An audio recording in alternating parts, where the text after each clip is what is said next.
네, 현재 시간 3시 12분 지나고 있습니다. 코스피 1.65%의 오름세를, 코스닥은 4.55%의 급등세를 보여주고 있습니다. 오늘 772선까지 올라왔고요.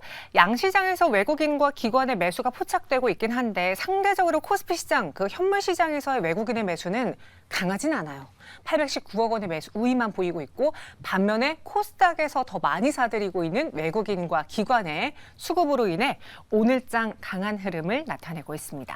과연 왜 오르고 있는 건지, 그리고 또 많은 분들이 궁금한 게 이 오늘 하루의 반짝 상승으로 끝나면 어떡하나, 이거 고민하고 있으니까 두 분과 함께 이야기 나눠볼게요. 변영인 대표, 이성우 이사 나왔습니다. 어서 오세요. 네, 고맙습니다. 네, 다행히 파월 연준 의장이 이번에는 독수리 옷을, 매 옷을 좀 벗어내고 그리고 비둘기적인 입장을 취하면서 시장을 움직여줬는데요. 저희가 가장 궁금한 거 오늘 그래서 무엇일까 생각해봤습니다. 화면으로 주제 보시죠. 과연 두 분은 이 시장 상승이 과연 단기적인 기술적 반등일 거라고 보시는지, 아니면 안도감에 이 랠리가 이어진다, 마치 산타랠리까지 기다리는 그 시작을 알리는 상승으로 보시는지, 요거 한번 여쭤볼게요. 먼저 이성우 이사님. 네. 저 둘 중에 하나를 딱 고른다면 어떤 걸 고르시겠습니까? 저는 기술적 반등의 무게를 먼저 두도록 하겠습니다. 찬물을 이렇게 처음부터 싹 끼얹으시는데 이유가 있을까요? 이게 오늘은 명백한 바닥의 형태를 띠는 반등은 맞습니다.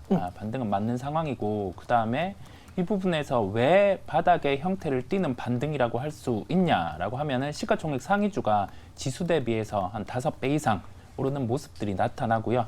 그 다음에 낙폭 과대 중에서 키포인트가 될 수 있었던 게 의료 AI 주였습니다. 이 종목 같은 경우도 이제 낙폭 과대의 반등이 함께 나타나는 상황이다 보니까 우선은 바닥은 한번 잡은 그런 형태가 나타나고 있는데, 시장에서 아마 가격 지표를 계속 볼 것 같아요. 10년물 국채 흐름 같은 경우가 여기에서 한 4.4%대로 떨어져주면 이제 안도 랠리가 나타날 수 있는 거고요. 그렇지 않고 한 4.7, 4.8 이런 형태에서 머무른다라고 하면은 지수가 여기에서 빠지는 건 아니고 변동성을 줄어드는 걸 보여주고 이제 방향성을 다시 좀 업종들이 퍼지면서 그런 흐름이 나타날 것으로 보입니다. 오늘은 일단 금리 동결과 함께 기술주들, 그동안 좀 문매를 맞았던 성장주들이 반등하면서 약간 바닥에서의 되돌리는 현상이 나타나긴 했지만, 우리 이성우 사님이 이전에도 이야기했습니다. 여기서 강한 V자 반등보다는 뭔가 확인하려는 심리를 계속 보고, 그러고 시장은 추세를 바꾸지 않겠느냐.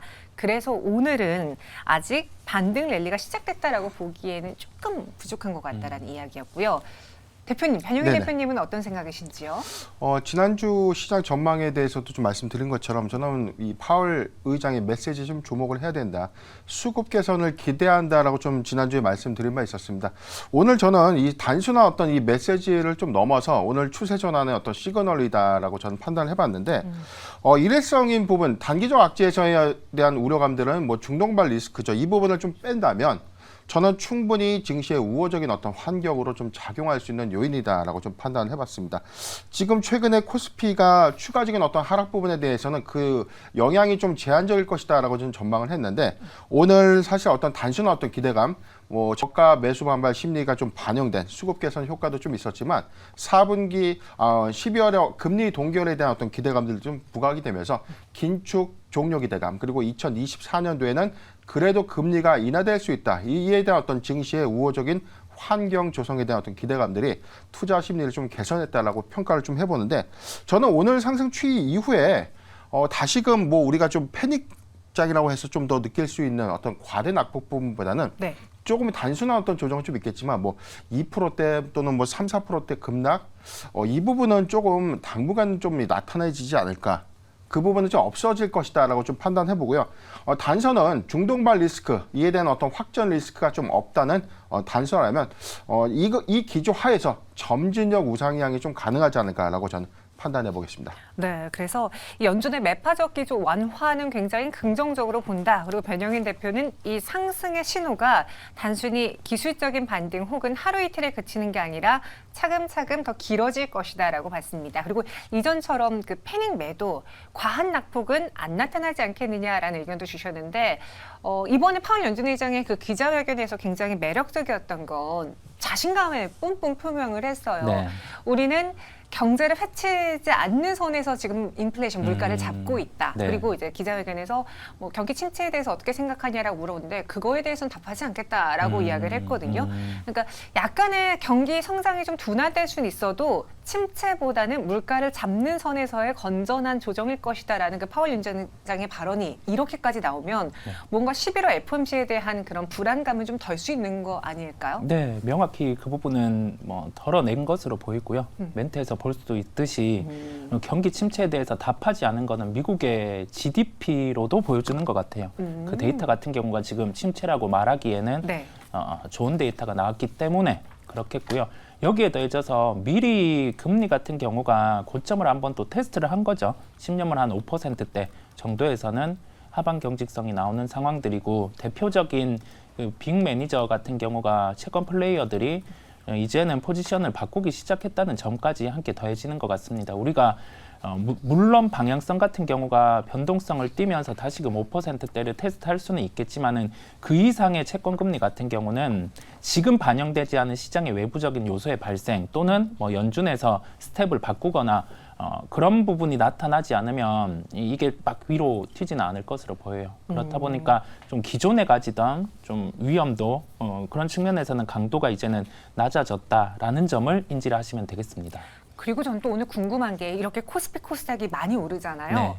그래서 이런 말 하긴 그러지만 너무 기분 좋게 죄다 오르더라고요. 네, 네. 그럼 여기에서 특징을 좀 발견할 수 있는지 그 안에서도 뭔가 옥석을 가려야 되는 건지 오늘 상승의 의미를 좀 파악하고 싶고 또 저희 시청자분 중에 한 분은 그 공매도에 대한 이야기가 나오면서 네. 오늘도 시장이 2차 전지 쪽에서 쇼커버링이 또 과감하게 들어온 거 아니냐라고도 의견을 주셨는데 네. 이것도 맞는 상승일까요? 그렇죠. 불법 공매도에 대해서 전수조사, 조사 강화를 언급을 했고요. 여기에 더해져서 공매도와 관련된 부분에 대해서 좀 감시 부분을 강화하겠다. 그런데 이게 멘트 외에도 구체적으로 안을 내놓겠다라는 점을 내비쳤습니다.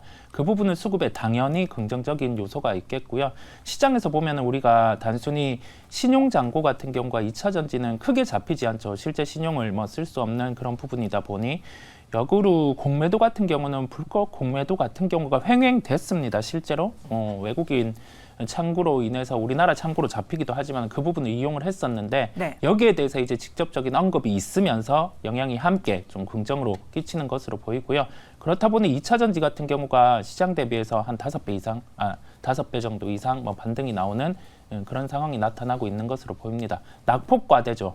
먼저 낙폭과대 쪽이 시장에서 반등이 나오고 그리고 나서는 이제 주도주 형태를 띈 쪽이 나타날 수 있습니다. 가능성은 IT 쪽이 높겠고 2차 전지 같은 경우는 낙폭과대의 키를 맞추는 정도로 우선은 바라보고 지수가 레벨업이 될 때 한 단계 주가가 맞춰서 상승할 수 있는 요소가 나타날 것으로 보입니다. 일단 이 상승의 시나리오는 먼저 낙폭과대 시총 상위에 있는 종목들이 1차적으로 네. 반등 나와주고 그 다음에는 이 상승 래리를 끌고 갈 만한 주도 섹터 테마가 이걸 이어갈 것이다 네. 라고 했습니다. 오늘 코스닥 시총 1위인 에코프로 BM은 현재 장대 양봉 그려지면서 오늘 장중의 고점인 21만 6,500원에 장 마감 준비하고 있고요. 변영인 대표님도 오늘 이 시장 상승에서 뭔가 힌트를 받으셨는지 궁금하네요. 예, 지금 최근에 어떤 증시 낙폭 부분에 대한 데이터를 좀 보면 지금 우리나라 증시에 대한 이 주요국 대비 낙폭이 굉장히 컸다는 것입니다. 코스피 경우에는 1개월 대비해서는 5.01%대 하락, 3개월 전 대비해서는 10.5%. 코스닥은 상대적으로 낙폭이 좀 더 컸습니다. 8.5% 그리고 3개월 전 대비는 15.4인데 이 기간 동안에 미국은 0.4%가 빠졌고 5.4%가 빠졌다. 그리고 주요국인 뭐 일본의 경우에는 오히려 0.5%가 올랐습니다. 그리고 3개월 대비해서 2.3%가 빠졌고 중국과 미국은 거의 비슷한 유형에서야 등락폭을 좀 보였기 때문에 우리나라가 사실 이 주요국에 비해서 코스피의 경우는 많게는 1개월 대비 5% 이상 더 많이 빠졌고 코스닥의 경우에는 거의 뭐 5% 이상 또는 뭐 7, 8%대까지 더 추가적인 낙폭을 좀 키웠기 때문에 오늘 추세 전환에 따른 어떤 이 수급은 외인 수급과 좀 연동해서 봤을 때 오히려 일회성 수급보다는 저가 확인은 좀 되었다라고 좀 평가를 해보고 싶어요. 물론 종가를 최종적으로 좀 보고 지수에 대한 어떤 상방도 예측을 해봐야 되겠지만 오늘 추세 전환 이후로 리스크가 크게 부각되지 않는다면 저가, 대형주를 중심으로 한 수급은 개선되고 있다라고 저는 평가해보고 이 이후에는 중형주 그리고 주도 섹터인 뭐 반도체 그리고 자동차주를 좀 중심으로 수급이 좀 더 개선되지 않을까라고 판단해봤습니다. 변영희 대표님도 이번 상승에서의 그 선두 주자는 대형주가 될 것이다라고 이야기를 했습니다. 그럼 두 분이 생각한 연말 상승을 이끌 만한 기대주 탑3는 무엇일까요? 공개해드리겠습니다. 보시죠. 변영희 대표는 현대차, SK하이닉스, LG전자 대형주 안에서 자동차 하나, 반도체 하나, IT 가전 꼽으신 것 같고요. 이성 이사님도 똑같이 SK하이닉스가 포함되어 있긴 한데 몸집이 조금은 작은 자화전자, P&H테크를 넣어주셨습니다. 근데 세 개의 공통점이 너무나 명확하게 한 섹터를 가리키는 것 같네요. 저 좀 고민을 했어요. 네. 하이닉스 같은 경우를 원으로 넣을지, 탑픽으로 할지. 고민을 그리고 또 작은 종목을 넣으면 보시는 분들께서 또 이게 시총이 작다 보니까 좀 생소하실 수도 있는데 이게 지금은 시장에서 이제 내년을 바라봐야 되는 점을 강조를 드립니다. 또 한 살 뒤를 생각해야 되네요. 네네. 시장은 또 빠르기 때문에 내년을 생각하실 필요가 있겠고요. 이게 자화전자 같은 경우와 P&H테크 같은 경우는 자화전자는 증설이 이루어진 단계가 작년에 증설 공시가 나왔고 실제 가동이 이제 9월부터 시작이 됐습니다.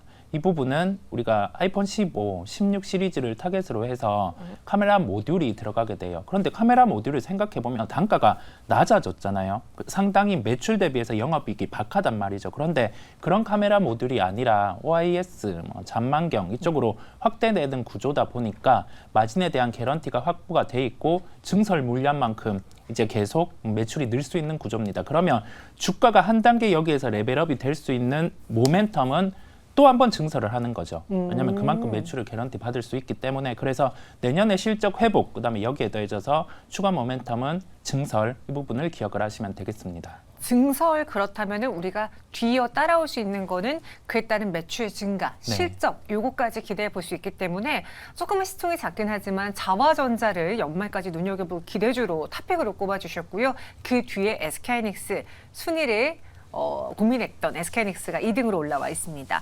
변영희 대표님은 골고루 골라주셨어요. 어떻게 보면은 조금은 진부할 수 있는 종목이긴 한데 지금 시장에 이렇게 불확실성이 있다면은 우리가 믿을 게 확실한 곳에 가서 누워야 되잖아요. 네, 일단 뭐 낙폭과대주 안에서 뭐 대형주, 중소형주 일단 뭐 탄력 관점이나 이 시총 관점에서의 어떤 이 상승률은 중소형주 위주로 오히려 더 크게 회복될 수 있지만 이게 지금 이 일회성 어떤 이 수급이냐 아니면 이 연말까지 좀 지속될 수 있는 모멘텀이냐 이런 관점에서 보면 저는 대형주 중에서 아직도 주가 회복률이 굉장히 좀 더딘 종목 그리고 4분기 실적 기조하에서의 어떤 상승 여력들이 좀 더 있는 종목군들 위주로 좀 접근을 해본 것입니다. 먼저 현대차인데 오늘 이 장에서도 1.2%대뿐이 주가 회복을 좀 못했다. 이 부분은 사실 3분기에 굉장히 이 호실적을 기록했음에도 불구하고 4분기에 판매율 감소 우려감들이 너무 지나치다.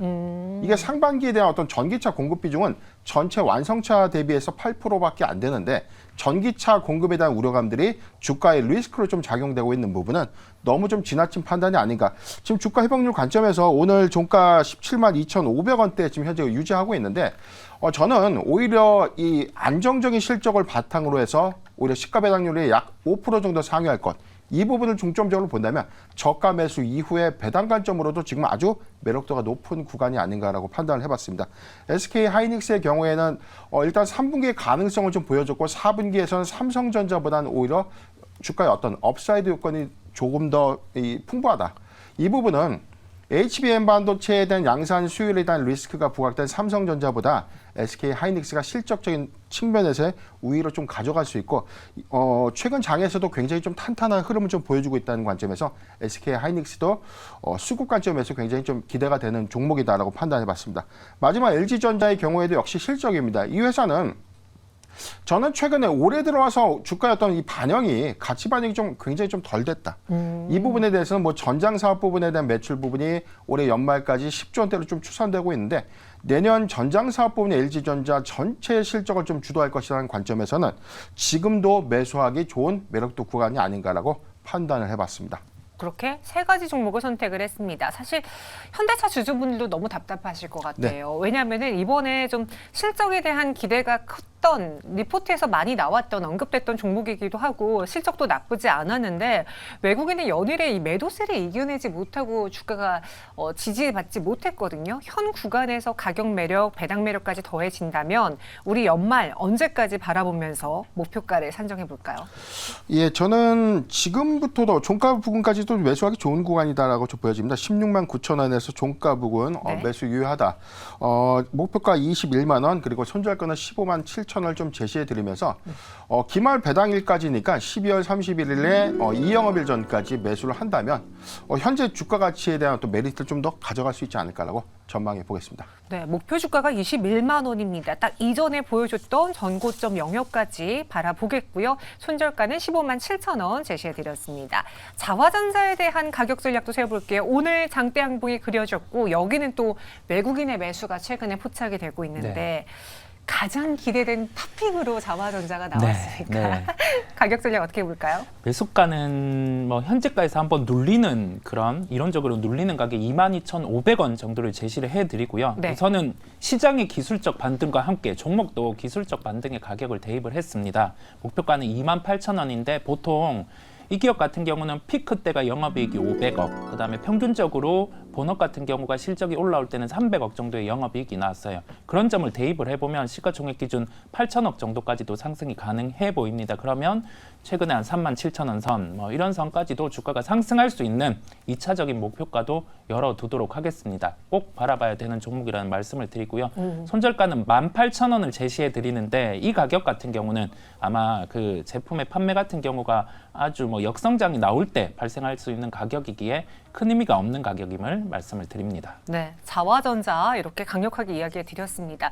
오늘 두 분의 선택 안에 성장주들, 그러니까 다시 말해서 AI주라던가 뭔가 소프트웨어 관련주들 그리고 바이오가 없다라는 걸 봤을 때에는 시장이 상승하더라도 전반적인 종목들이 오르기보다는 여전히 금리에 대한 불확실성 혹은 리스크를 안고 있기에 실적을 찍히는 종목으로 가져가는 게 좋겠다라는 두 분의 의지를 확인해 볼 수 있었어요. 현재 동시효과 구간에서는 코스피가 1.44%의 오름세를, 코스닥은 4.5%의 급등을 모처럼 장 마지막까지 유지하면서 문 닫으려고 합니다. 그럼 지금 클로징벨 만나보시죠.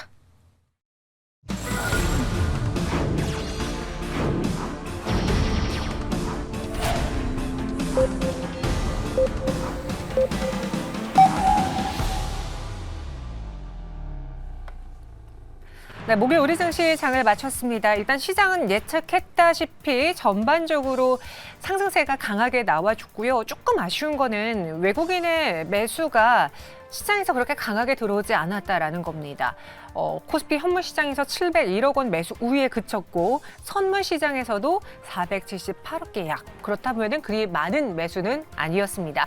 그렇기 때문에 외국인의 수급이 우리는 계속 눈여겨봐야 된다, 기다려야 된다라고 했던 그 조건을 충족하지 못해 좀 아쉽긴 하지만 그래도 기관의 매수 속에 양시장 강한 흐름을 보여줬어요. 정확한 종가와 함께 오늘장 안에서 눈에 띄었던 종목들 두 분과 분석해 드릴게요. 김예술 아나운서 먼저 만나보겠습니다. 11월 2일 목요일 클로징벨 플러스 마감 상황 전해드립니다. 미국의 금리 인상이 사실상 종료됐다는 인식 속에 우리 국내 증시도 강하게 반등에 성공했습니다. 그동안 발을 빼던 외국인들의 수급까지 들어오면서 우리 국내 시장은 기분 좋게 마감을 했는데요. 지수 한번 체크해 보시죠. 코스피는 외국인과 특히 기관의 순매수가 이어졌습니다. 개인들의 매도에도 지수는 강하게 버텨냈는데요. 전거래 대비 1.8%대 상승하며 2,343포인트로 거래를 마쳤습니다. 코스닥은 아주 강한 반등이 나왔습니다. 역시나 외국인과 기관의 동반 매수가 이어지며 4% 넘게 뛰어올랐습니다. 772포인트에서 거래 마감했습니다. 오늘 대부분의 업종들이 상승부를 켜냈는데요. 간만에 수급이 들어왔던 외국인들이 가장 많이 담아낸 종목부터 체크해 보시죠. 이 아모레퍼시픽입니다. 외국인과 기관이 이틀 연속으로 담아낸 종목인데요. 오늘 이 차익 실현 매물이 나오며 주가 자체는 하락했지만 오늘 여전히 외국인들의 순매수 1위 종목에 이름을 올렸습니다. 역시나 오늘 외국인들이 2차 전지 기업도 담아냈습니다. 포스코홀딩스가 오늘 6% 넘게 상승을 했는데요. 외국인들의 순매수 종목에 이름을 올렸습니다. 그리고 오늘 강한 반등이 나왔던 SK 하이닉스 역시도 외국인들이 많이 담아내는 모습이었습니다. 오늘 지수 상승을 반등을 견인했던 이 코스피 대형주를 중심으로 외국인들이 많이 담아낸 모습을 볼 수 있었습니다. 이어서 기관들의 순매수 종목도 체크해 보시죠. 네, 기관들은 오늘도 삼성전자를 가장 많이 담아냈습니다. 삼성전자 오늘 1.6%대 상승하며 7만 원 선까지 가까이 다가왔고요. 그리고 오늘 강한 반등이 나와준 삼성 SDI, 그리고 어제 3분기 호실적을 발표했던 한화 에어로스페이스 역시도 오늘 기관의 순매수 종목에 이름을 올렸습니다. 그리고 하이브는 오늘 장 초반에 어제 상승의 흐름을 이어갔지만요. 이 오후 들어서 하락 전환하며 그 하락폭을 조금은 키우며 마감을 했습니다. 한편 오늘 2차 전지주들의 반등이 또 눈에 띄었는데요. 최근 들어서 지수에 하방 압력을 가했던 2차 전지주들 오늘 반등에 나섰습니다. 이 낙폭 과대 인식 속에 2차 전지주들 일제히 빨간불을 켜냈는데요. LG에너지솔루션 오늘 상승폭을 늘리며 3%대 강하게 반등에 성공을 했습니다. 그리고 코스닥 시총 상위 종목들이 좀 많이 상승을 했는데요. 에코프로비엠이 15% 넘게 급등을 했고요. 에코프로가 8%대 상승률, 그리고 포스코DX와 LNF까지 5%, 12% 급등 흐름을 보였습니다. 그리고 오늘은 또 비메모리 반도체와 장비, 부품 할 것 없이 반도체 기업들도 일제히 상승 흐름을 보였는데요. 네, 간밤 미국의 반도체 기업이 AMD의 이 인공지능 칩 매출이 긍정적이다라는 전망이 나왔습니다. 이와 함께 미 증시뿐만 아니라 우리 국내 증시도 강하게 반등에 성공을 했는데요. 지난달 코스닥 시장에 상장한 기업이죠. 이 퓨릿이 4거래일 연속으로 상승 흐름을 이어갑니다. 오늘은 상한가까지 터치한 모습을 보여줬고요. 25% 넘게 급등하며 종가 형성했습니다. 그리고 하나마이크론도 오늘 강하게 반등에 성공합니다. 16% 넘게 뛰어 올랐고요. 최근에 부진한 주가 흐름을 보였던 ISC 역시도 16% 급등하며 8만 원 선 가까이에 안착을 했습니다. 이렇게 반도체 기업들이 뛰어오르자 오늘 의료 AI 기업들까지도 시세를 뿜어냈는데요. 9월과 10월 부진한 흐름을 보였던 루닛과 뷰노가 오늘 크게 뛰어올랐습니다. 루닛이 17% 넘게 급등했고요. 뷰노도 20% 가까이 강한 빨간불을 켜냈습니다. 그리고 최근에 이 급등하며 주목을 받았던 JLK 외국인과 기관의 순매수가 이어진 기업인데요. 오늘 12% 넘게 급등하며 오늘 종가 형성했습니다. 한편 오늘 이 상장한 기업들도 많이 있었는데요. 함께 체크해 보시죠. 스마트 헬스케어 플랫폼 기업입니다. 유투바이오인데요. 오늘 공모가 대비해서 94% 넘게 급등하며 8,550원의 종가를 형성했고요. 그리고 오늘 2차 전지 핵심 부품 기업인 유진테크놀로지도 코스닥 시장에 상장을 했습니다. 오늘 장 초반보다는 상승 흐름을 조금은 줄였는데요. 공모가 대비 24% 넘게 뛰어오르며 21,200원에 오늘 종가 형성했습니다.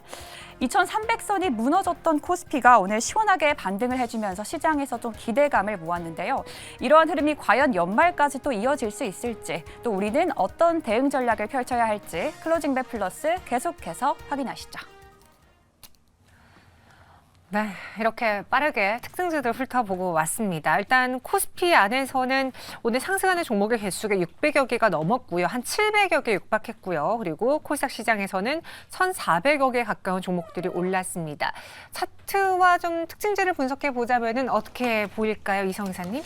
오늘 반등이 강했던 업종을 기억해 둘 필요가 있어요. 아, 오늘요? 네, 이게 왜냐면 우리가 하락이 시장에서 나타나고 반등이 나올 때 첫 번째 반등이 나오는 게 낙폭과대 시가총액 상위주입니다. 그러면 이 종목들을 시장에 같이 대입을 해보는 거예요. 고점 대비해서 초고점 말고 그날의 고점을 형성한 종가를 대입을 해서 어느 정도까지 빠지고 주가가 반등이 나왔는지를 연결해 볼 필요가 있는데요. 2차 전지 같은 경우는 약 50%에서 60%, 그다음에 의료 AI주 같은 경우도 50에서 60%의 하락이 나오고 시장 반등과 함께 오늘은 제일 강했습니다. 그러면 기존의 시각은 고점 대비해서 30% 이상 빠지면 주도주 형태를 잃는다라는 이론적인 이야기가 있었거든요. 그런데 이게 답이 이게 아니라는 거예요. 시장에서는 그만큼 시장 낙폭 이상으로도 종목들이 빠졌다가 반등은 나올 수 있는데 낙폭과대 중에서 60%가 하락한 종목 같은 경우가 시장의 반등이 첫 번째로 나올 땐 가장 강하다. 라는 점을 기억하고 이 다음에도 뭐 그런 패턴이 발생을 했을 때 대입해서 플레이를 하시면 되겠습니다. 오늘의 키는 낙폭과대의 반등, 그 다음에 이후에는 이제 이 부분에 자금이 퍼지는지를 보면 되겠죠. 뭐 다른 업종으로 돈이 퍼진다 이런 것보다 2차 전지 안에서도 뭐 장비라든지 다른 소재 쪽으로 자금이 퍼져나가는지, 그 다음에 IT 중에서도 뭐 반도체, 오늘 전후공정 다 강했지만 이제 네. 소재 부분까지 좀 퍼져나가는지 그런 점을 시장의 컨디션과 함께 체크를 해보시면 도움이 되시겠습니다. 네, 오늘 시장 상승을 주도했던 종목들 테마를 눈여겨봐야 된다라고 했는데 이제 핫이슈 종목으로 굉장히 많은 종목 랭크된 게 반도체입니다. ISC가 16% 급등으로 마감했고 원희가 EPS 11.53%의 급등, 제주반도체도 22% 크게 올랐어요. 이외에 뭐 이오테크닉스, 두산테스나 대다수의 투자자분들이 검색한 종목 상위에 반도체가 있는데 그 AMD의 AI칩 매출 전망도 긍정적으로 나왔잖아요. 네. 이 반도체가 오늘의 좀 흐름을 봤을 때는 시장을 주도할 수 있는 또 하나의 근거를 가져간 거라고 보십니까? 예, 저는 뭐 일관되게 좀 말씀을 좀 드렸는데 네. 반도체 섹터가 사실상 뭐 4분기에 주도주가 좀 될 수 있다라고 좀 말씀드렸던 근거가 단순한 업황 회복에 대한 기대감, 우리가 다 알고 있는 것처럼 뭐 업황 회복에 대한 기대감보다는 일단 뭐 수치로 확인된 데이터입니다. 뭐 10월 달 수출 데이터를 보면 이 반도체 매출이 3.1% 정도 감소했다라고 좀 밝혀졌지만 올해 최저 이 감소폭을 좀 보였다. 그러니까 이렇기 때문에 이제 4분기에는 굉장히 좀 좋은 수치로서 상회할 수 있다는 어떤 기대치가 좀 높아졌다는 것이죠. 그리고 뭐 디램 가격 그리고 낸드 메모리 가격의 어떤 상승을 주도하고 있는 삼성전자의 경우에도 뭐 HBM 반도체의 어떤 캐파를 확대하기 위해서 낸드 메모리의 감산 영향, 그리고 이에 따라서 원가 상승에 따른 단가 상승을 결정함에 따른 어떤 수익성 개선 부분, 이 부분들은 반도체 주들의 이 수익성이 좀 대폭 개선된다는 관점, 그리고 고사양 반도체의 어떤 수요가 좀 지속된다는 관점에서의 어떤 확장성. 지금 AMD의 경우에도 지금 4분기 기준에서는 4억 달러인데 우리나라 돈은 5,372억 원의 추가 수익을 좀 예상했고요. 내년에 20억 달러를 좀 예상을 했기 때문에 20억 달러는 2조 6,800억 원 정도에 되는 매출 대금입니다. 이 부분이 신규로 좀 작용되는 과정에서 AI 칩 수요에 대한 확장성들은 이미 시작되고 있고 2024년도부터 본격화가 될 수 있다. 이 점을 참고하면 좋을 것 같습니다. 네, 계속 일관되게 반도체에 대해서 긍정적인 이야기 해주셨고 오늘 좀 의외였던 게 사실 코스닥이 이렇게 4% 넘게 급등을 하면은 급등 상위 종목의 바이오주가 또 네. 랭크가 많이 되어 있어야 되는데 물론 있긴 하지만 그리 많지는 않습니다. 오늘 펩트론이 오르기도 했고요. 그리고 여기와 함께 뭐 삼천당제약도 올랐고 큐리옥스 바이오시스템도 상승을 했는데 시선이 뭔가 의료 AI 쪽으로 쏠려서 그런가 네. 그냥 제약 바이오 쪽에 대한 관심도는 생각보다 덜했다라는 느낌이 들거든요. 네. 상반기부터 뭐 비만과 관련된 부분이 계속 이어져 왔다 보니까 시장에서는 주가가 뭐 상대적으로 덜 하락하기도 했기 때문에 펩트론 같은 경우는 반등이 조금은 더딘 것으로 보이는데 중요한 포인트는 오늘 실적 발표가 있죠. 노보노디스크, 네, 그다음에 일라이릴리 실적 발표를 하고 여기에 대해서 뭐 컨퍼런스 콜에 초점을 맞춰서 살펴보시면 될 것 같아요. 단순히 실적에 대한 기대치는 높아져 있습니다. 한 번 더 가이던스를 상향을 했지만 컨퍼런스 콜에서 아마 하반기에 뭐 사업 방향성, 그 다음에 이 비만과 관련된 타겟을 또 추가로 좀 어떤 식으로 레벨업을 시킬지 구체화시킬 것으로 보입니다. 그런 컨퍼런스 콜과 주가 흐름에 따라서 뭐 비만 관련주들, 뭐 펩트론 같은 경우는 주가 반응이 연속될 수 있는 모멘텀이 있기 때문에 그 부분을 체크하시면 되겠습니다. 네, 노보노디스크의 실적을 좀 예의주시하자라고 네. 했고요. 펩트론 오늘까지 6거래 연속 상승하면서 오늘장은 8.54%의 양봉 그려냈습니다. 33,050원에 장 마감했습니다. 여전히 시장에서는 특히 제약바이오 쪽에서의 반등을 누가 주도할까라고 봤을 때 의료 AI를 제외하고 본다면은 비만, 당뇨 치료제 쪽으로 더 시선이 쏠려 있는 걸 오늘도 확인할 수 있었고요. 그리고 2차 전지 이야기도 앞서 살짝 했는데 사실 그동안 저희의 시선이 워낙 많이 빠진 에코프로, BM 포스코홀딩스에 쏠려 있다 보니 LNF를 언급하지 않았었어요. 근데 오늘은 LNF가 12% 넘는 반등을 보여줬습니다. 그럼에도 역시 고점 대비는 많이 내려와 있죠. LNF 자체적인 매력도는 있습니까? 아니면은 2차 전지주의 분위기에 따라서 LNF가 움직인다라고 봐야 됩니까? 오늘은 전반적인 섹터 영향이 좀 더 강했다라고 좀 판단을 해볼 것 같아요. 지금 뭐 코스피 이전 상장 관련된 기대감들은 좀 선반이 됐었는데 그럼에도 불구하고 주가가 또 조정 사유로 좀 작용을 했었고요. 일단 이 실적 발표가 11월 6일로 좀 예고가 돼 있기 때문에 저는 상대적으로는 한 번쯤 실적에 관련된 이슈 때문에 조금 쉬어가는 자리는 좀 나타나지 않을까라고 봅니다. 에코그룹주라든가 포스코그룹주의 경우에는 일단 실적 발표 이후에 먼저 좀 매를 맞았다. 이 관점에서는 뭐 주가의 실적 우려감들은 좀 같이 반영을 좀 됐다라고 판단해봤는데 LNF의 경우에도 그 영향은 조금은 있을 수 있다라고 좀 판단해보지만 지금 사실 이 과매도 구간에 따른 어떤 반발 매수세 이 부분이 2차 전지의 수급 전환으로 오늘 이루어졌다면 LNF도 점진적 어떤 상향 가능성은 좀 있지만 실적에 대한 우려감들을 한 번쯤 확인하는 것이 좋지 않을까 판단을 해봤습니다. 네, 지금 LNF의 움직임은 개별적인 움직임보다는 테마색을 조금 더 많이 띌 것이다라고 정리했고요. 그래도 오늘은 모처럼 강한 상승 보였습니다. 근데 이런 시장 안에서 하락하는 종목 보니까 뭐 최근에 이슈가 있었던 아시아나항공도 있지만 은행 보험주들이 좀 많이 보여요. 제주은행이 8.03% 하락을, 현대해상은 7.93% 약세를, 미래에셋생명도 7.28% 하락으로 마감을 했는데 예, 파월 연준 의장의 발언, FOMC 회의 결과가 오늘 은행주들의 영향을 미친 겁니까? 금융주에? 우리가 우리나라만의 특성이 있는데 미국의 금융주는 최근에 신고가를 나타내다가 어제 좀 하락을 하는 모습이었고요. 그런데 우리나라는 한 번 미리 꺾였어요. 왜냐하면 초과이익 환수에 대한 부분을 언급을 했기 때문인데 네, 여기에 더해져서 금리가 또 꺾이다 보니 탄력적으로 약간 테마 요소를 띈 종목이었던 제주은행이 좀 약세를 띄었습니다. 이제는 단기평을 이탈을 하고 갭으로 추가로 더 밀릴 수 있는 상황이에요. 아, 지금은요? 네, 10년물 국채의 변동이 다시 나타나지 않으면 미리 시장 대비 강했던 종목군들 같은 경우는 좀 매매를 배제할 필요가 있다라는 점이 핵심이겠습니다. 오늘의 하락을 봤을 때 좀 조심해야 되는 구간이 온 것 같다라고 이야기했습니다. 말씀해 주신 것처럼 미증시 안에 있는 금융주와 다르게 최근 국내 금융주들의 경우에는 금리 불안에 좀 테마 영향을 많이 받았던 것 같아요. 그럼 오늘 좀 정리하고 내일 시장을 분석해 보겠습니다. 어떻게 전망할 수 있는지 내일장 주요 핵심 포인트 전해주실까요? 네, 우선 뭐 단기의 어떤 수급 전환은 굉장히 좀 긍정적이다라고 좀 평가해보고 싶은데, 네.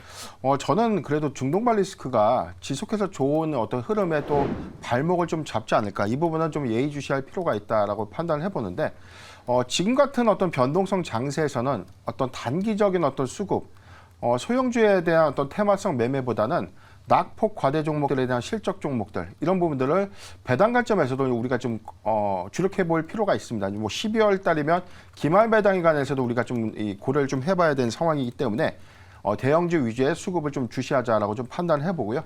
내일 애플의 실적 발표를 좀 앞두고 있기 때문에 맞아요. 실적 기조에 대한 어떤 영향들이 사실 국내 증시의 어떤 좋은 흐름에서 한 번쯤 조정 여파로 좀 작용을 할 수 있다. 그렇지만 저는 상당한 어떤 이런 실적 우려감들은 이미 선반영됐다는 관점에서는 그렇게 큰 영향으로 좀 작용하진 않을 것이다라고 판단해 보겠습니다. 네. 마지막 이성훈 이사님의 내일장 핵심 포인트는 어떤 것인지, 그리고 앞서 안도랠리의 시작이라고 보기보다는 기술적 반등이라고 했잖아요. 네. 그럼 우리는 언제든 이 반등을 이용하고 약순절 혹은 현금 확보를 해야 될 타이밍을 계속 노려야 되는 건지 그것도 궁금하네요. 기존의 시장에 대해서 언급을 드릴 때 네. 수급을 한번 확인하자는 말씀을 드렸잖아요. 코스닥 시장 같은 경우가 1,000억대 후반 외국인 매수가 나타나는지를 보자라는 점을 언급을 드렸는데 2,800억대 매수가 오늘은 유입됐습니다. 맞아요. 수급으로는 충분 조건이 부합이 된 거예요. 바닥에 대해서는. 그랬을 때 여기에서는 우선은 처음에 첫 반등 같은 경우는 공매도 쇼크오버 같은 경우 좀 더해집니다. 그래서 순수 매수 같은 경우가 크게 잡히지는 않아요. 이 다음에 뭐 자금들이 퍼져나가는 현상들을 보이면서 순수 매수들이 잡힐 텐데 그랬을 때 시장 같은 경우는 한 단계 레벨업이 됩니다. 그 흐름 안에서 뭐 기술적인 저항들이겠죠. 주요하게 막 2,300대 후반이라든지 그런 지수에 대입이 됐을 때는 또 한 번 수급을 또 봐야 되겠죠. 외국인 추가적으로 사주는지 프로그램 매수 같은 경우가 종목 한 업종에 집중되지 않고 좀 퍼져서 유입이 되는지 그 부분까지 같이 체크하면서 대응이 필요하겠고요. 우선은 지금 기술적 반등은 띈 겁니다. 그리고 나서 여기에서 랠리가 나올 수도 있어요. 그 부분은 수급을 확인하면서 이게 기술적 반등이 아니네? 진짜 랠리가 나오네? 그렇게 확인을 하면서도 대응이 가능하기에 모든 시각을 열어두겠습니다. 네, 알겠습니다. 두 분과 함께 시장 이야기 나눠봤고요. 그 안에서의 조금 더 눈에 띄었던 종목들은 잠시 후 수상한 종목 업앤다운 시간에 더 이어나가 볼게요. 여기서 인사드리겠습니다. 고맙습니다.